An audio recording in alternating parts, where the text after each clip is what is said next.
Anna badetani dubinni dubbatu sanalala Demoni esannaqa Anna badetani murtonni murteessu sanalala Demoni esannaqa Anna badetani dubinni dubbatu sanalala Demoni guftane ga Demoni baradu fana dubbata Demoni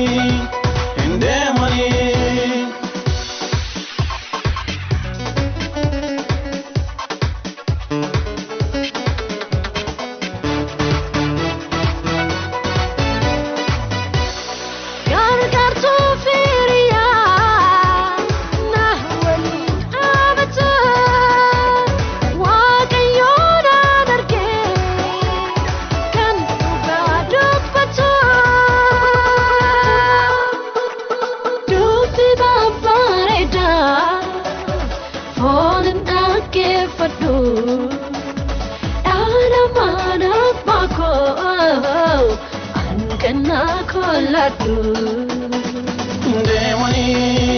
esannaqa Anna badetani dubinni dubbatu sanalala Demoni guftane ga Demoni baradu fana dubbata Demoni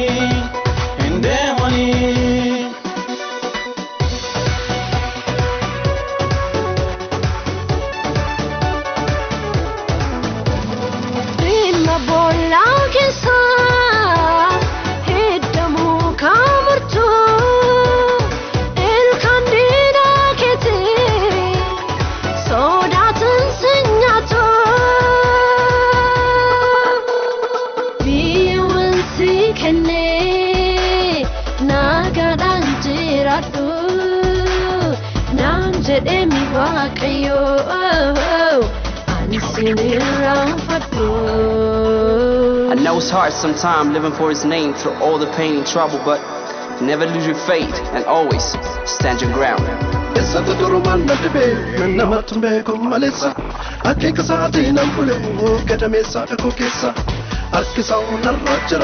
Wanduma wallaf kutesa dige Akkani jaafi bukkise Akkanaabuuf aboona naaf kennamera Here we are once again Serving, working, breaking flows Trying to be a better man